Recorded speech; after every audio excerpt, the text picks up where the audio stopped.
Aquí en Miami, hogar del exilio cubano, muchos consideran que el fin de la dictadura cubana está muy cerca, y todo esto gracias a Donald Trump y a su secretario de Estado, Marco Rubio, y es que afirma que la dictadura castrista ya no tiene aliados que le puedan ayudar. Por ejemplo, Rusia está muy ocupada con su guerra en Ucrania y además no pudo hacer nada referente a Venezuela. Allá, sus asesores salieron corriendo.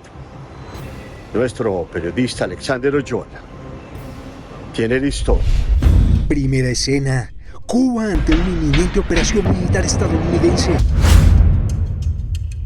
Todo es posible. Desde luego, lo que espero es que el gobierno cubano, el régimen cubano, la dictadura cubana entienda que ha llegado el fin de un periodo y que el régimen ha colapsado. Segunda escena: la población cubana deseosa de que caiga el régimen. Es que es un tema de justicia.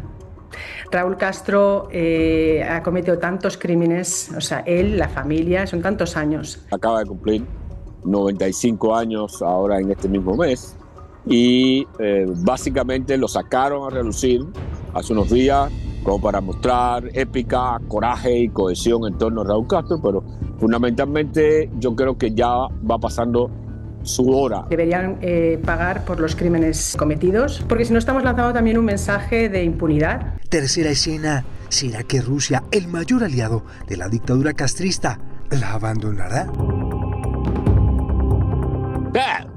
Siempre, en todo momento crítico, en cada momento crítico, siempre Rusia dejó abandonada a Cuba. Desde el 62, luego la retomó en el 70, fue justamente Putin en el año 2000 quien sacó la base Lourdes de Cuba. El abandono ruso de aliados débiles. Y Rusia considera a todos sus aliados como débiles. Así que si abandonó en Siria, abandonó en Venezuela,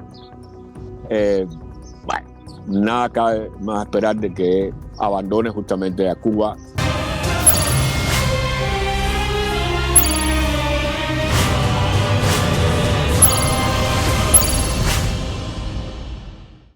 Ni Rusia, menos China, tampoco Nicaragua. Los que fueron grandes aliados de Cuba se meterían. Aprendieron con lo que le pasó a Nicolás Maduro en Venezuela, que es mejor, como dice el dicho popular, ver los toros desde la barrera. La gente no solamente pide agua, electricidad, está en un momento absolutamente de supervivencia, está pidiendo libertad. La libertad lleva después a una democracia, con lo cual el pueblo cubano lo que quiere es vivir en un país democrático. Estados Unidos básicamente lo tiene pensado del mismo modo que lo pensó para Venezuela. Los dictadores en La Habana esperarían que su ejército no se atemorice ante una posible llegada de los Estados Unidos, pero este tendría con qué responder. Tiene equipamiento ruso. Raúl Castro, yo hablé muchas veces con él y él se ufanaba de que era especialista en mantenimiento de los equipos militares y que había logrado de todas maneras, con los pocos recursos que tenía según él, mantener a todos los equipos funcionando, actualizados, listos para operar. La situación ha cambiado totalmente. La guerra se ha modificado sustancialmente.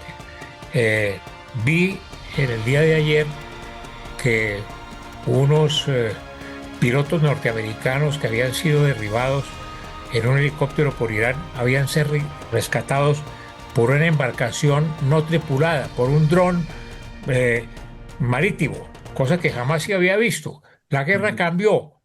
El ejército cubano es prácticamente obsoleto. Rusia es completamente incapaz de detener la operación estadounidense que ha recalcado Trump, advirtiendo: después de Irán vendrá Cuba. Y para Washington, hacerlo más creíble, pone el grupo de ataque encabezado por el portaaviones de propulsión nuclear. Cuando hablamos de Rusia en este momento tiene armamento allí en Cuba o no? No. Se habla de que de alguna manera se retomó la base de escucha en otra zona. Se habla de que en la zona de Juncal hay bases de escucha rusa, pero no hay presencia militar, como por ejemplo como la hay sí en Nicaragua, pero no en Cuba.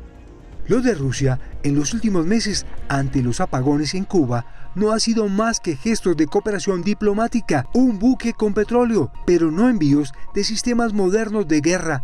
Entendible es porque lo que necesitan los rusos son armas para enfrentarse a la ya larga guerra con Ucrania. La existencia de Rusia se le está jugando en la guerra con Ucrania. Entonces no puede en este momento dedicarse a Cuba, que está muy lejana, muy distante y muy ajena a sus intereses geopolíticos.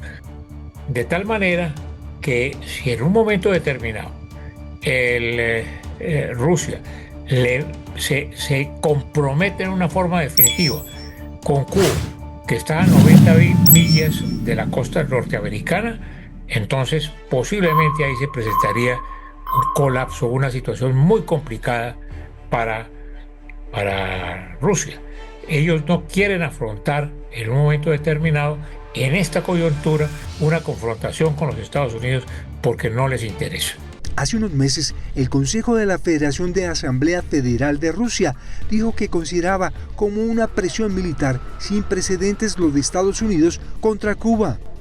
Hace ya varios días, el vocero ruso Dmitry Peskov decía que no querían invadiendo ni aislando a Cuba.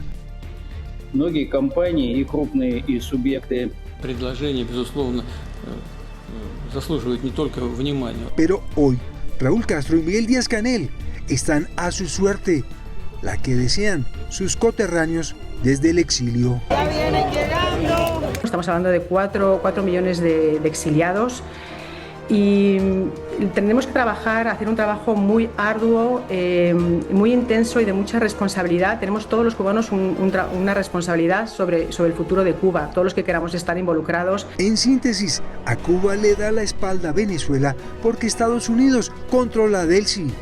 Venezuela no va a participar de ninguna actuación de la Organización de Estados Americanos.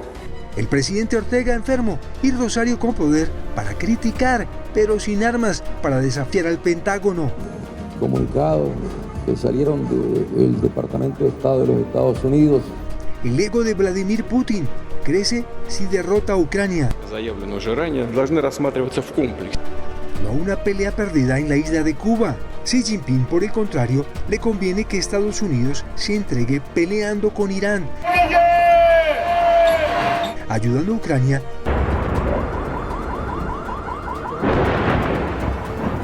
mirando cómo acaba con lo que queda de Castro. Se fue victorioso y eso ya nadie lo podrá quitar. Mientras China aprovecha y estudia cómo se queda con Taiwán. Va a ser un proceso de cambio. Cuba no tiene regreso.